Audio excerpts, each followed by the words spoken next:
ప్రతిరోజు కోట్లాది మంది రైళ్లలో ప్రయాణిస్తారు. దూర ప్రయాణాలు చేసేవారు ఎక్కువ సమయం రైల్లో గడపాల్సి వస్తుంది. అలాంటి సమయంలో ప్రతి ఒక్కరికి సౌకర్యవంతమైన వాతావరణం ఉండడం చాలా ముఖ్యం.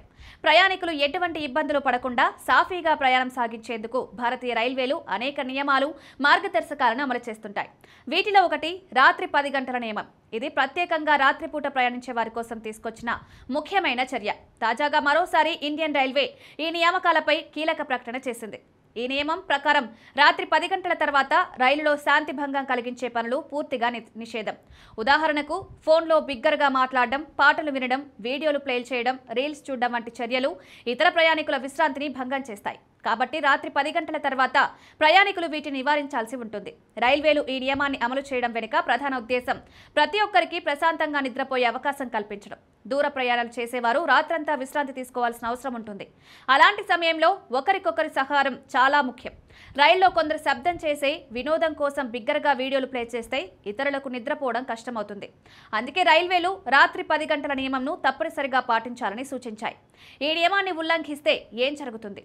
రైల్వే చట్టం 1979లోని సెక్షన్ 145 ప్రకారం రైల్లో శాంతిని భంగం చేసే వారిని నేరస్తులుగా పరిగణిస్తారు. మొదట రైల్వే అధికారులు వారికి హెచ్చరిక ఇస్తారు. హెచ్చరిక తర్వాత కూడా అదే ప్రవర్తన కొనసాగితే 500 నుండి 1000 రూపాయల వరకు జరిమానా విధించే అవకాశం ఉంటుంది.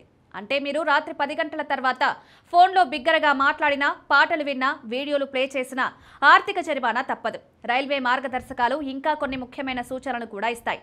హెడ్ఫోన్లు ఉపయోగించకుండా మొబైల్లో పాటలు వినడం, వీడియోలు చూడడం నిబంధనలకు విరుద్ధం.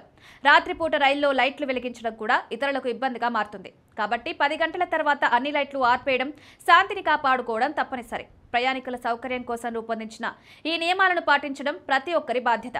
మీరు పాటించకపోతే పక్కనే కూర్చున్న ప్రయాణికుడు ఫిర్యాదు చేయవచ్చు. అప్పుడు ముందుగా హెచ్చరిక వస్తుంది. హెచ్చరిక తర్వాత కూడా మీరు నియమాన్ని ఉల్లంఘిస్తే జరిమానా తప్పదు. మొత్తం ఈ నియమం ప్రయాణాన్ని మరింత సౌకర్యవంతం చేయడమే కాకుండా ఇతరుల విశ్రాంతి హక్కును కూడా కాపాడుతుంది.